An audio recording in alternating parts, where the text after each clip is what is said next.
California Governor Gavin Newsom responded to another onslaught of criticism from President-elect Donald Trump and his allies as they blamed Democrats' handling of the wildfires, slamming the government as incompetent on Sunday.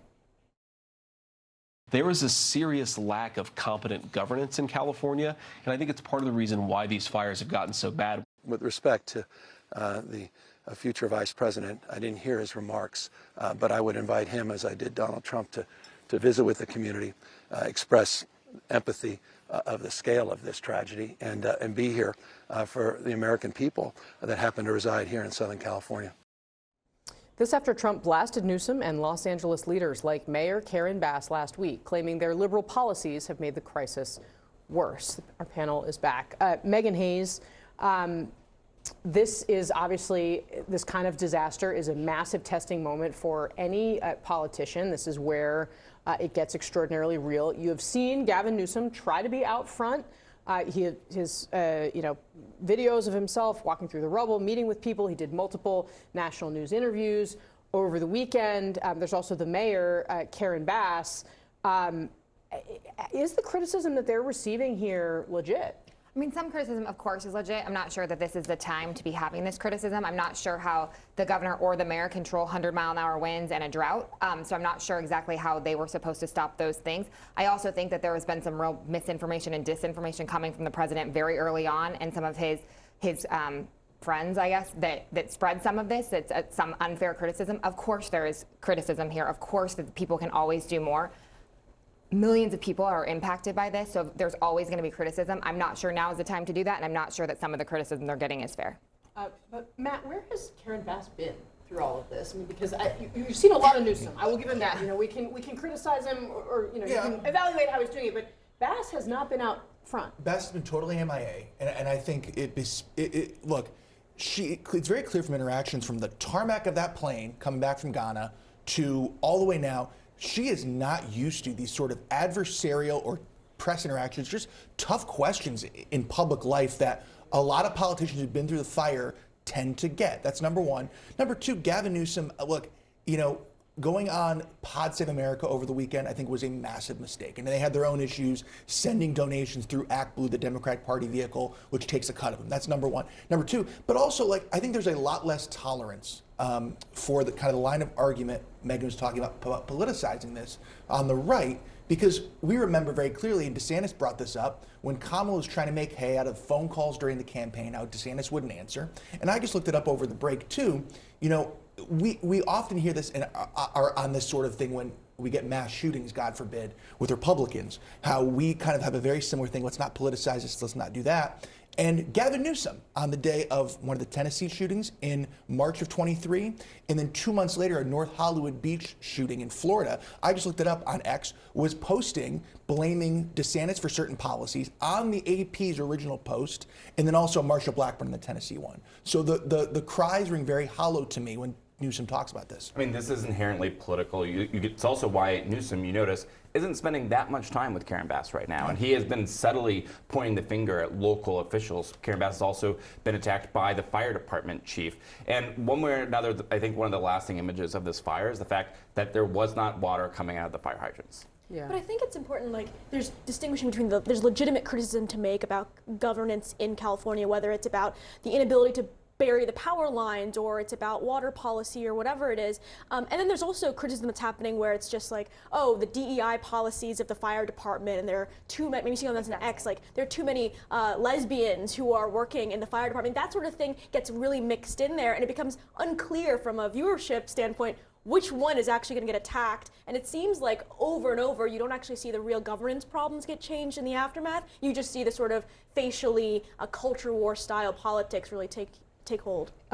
Megan, we do know Newsom obviously has very high-profile ambitions, right? He wants to be president of the United States. No secret of that. Is the way he's handling this going to make it more likely he becomes president or less? Well, I think this is part of the reason you see Donald Trump and JD Vance criticizing him, right? They're trying to poke holes in his ability to run in 28. I think JD Vance is going to want to run. So I think there is a lot of future politicalization going on here and making it hard for him. What do you think, I completely agree with that, and JD Vance is almost certainly going to run in 2028. So in some ways, this is maybe the first firing shot of that potential matchup. Well, as Southern California grapples with this disaster, US Vice President-elect JD Vance is criticizing the state's leadership. Here he is speaking with Fox News on Sunday. We have to do a better job. We need competent, good governance. Now, that doesn't mean you can't criticize the governor of California for, I think, some very bad decisions over a very long period of time. I mean, some of these reservoirs have been dry for 15, 20 years. The fire hydrants are being reported as going dry while the firefighters are trying to put out these fires. There is a serious lack of competent governance in California, and I think it's part of the reason why these fires have gotten so bad. We need to do a better job at both the state and federal level.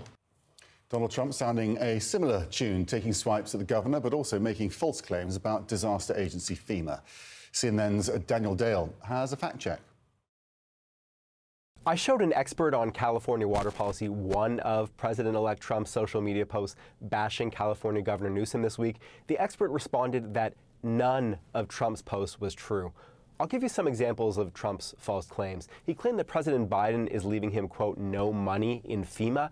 In reality, FEMA told me its disaster relief fund has $27 billion in it, thanks to a funding bill Biden signed in December. Now, that might not be enough to cover the needs of this year's disasters, but it's certainly not no money like Trump claimed.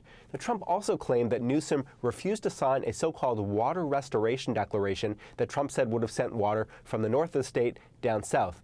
Actually, no such declaration even exists, as Newsom's press office pointed out.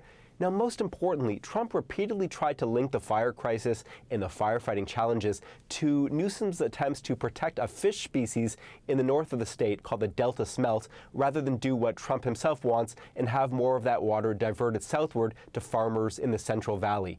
Two experts on California water policy told me this is absolute nonsense. There is no link whatsoever between northern environmental preservation and the fire situation. The Central Valley is not LA. It's separated by a whole mountain range. Sending more water to those farms would have done nothing to stop fires from sparking in LA dry brushland.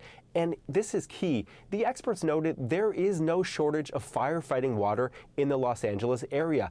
As of the time that Trump made these comments midweek, area reservoirs were filled at or above historical levels. Now, you might have seen there were some dry hydrants this week in one part of LA, Pacific Palisades. That's real, that's significant. But that issue had to do with logistical, technical problems related to water tanks in the mountainous community, not a lack of water in LA as a whole. Hydrants elsewhere in the city kept flowing. Daniel Dale, CNN, Washington. The Los Angeles Police Department arresting looters across LA County. Authorities say looting is becoming an issue within mandatory evacuation zones, with some trespassers impersonating firefighters even.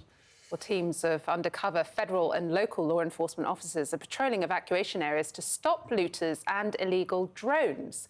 California's Attorney General says those breaking the law will be prosecuted. The rule of law is in full effect. We are cracking down on those who violate the law, whether you are an imposter for a firefighter to get into a disaster area to get access to steal things, if you're otherwise looting, if you're involved in scams, if you're price gouging and raising housing prices higher than they should be, which is only 10% more than it was before the declaration of emergency, whatever it may be, or flying a drone, follow the law, be helpful. Be part of one California, where we're going to lock arms and help one another and lift each other up. And don't look for opportunities to be predatory, to victimize and exploit people who are suffering.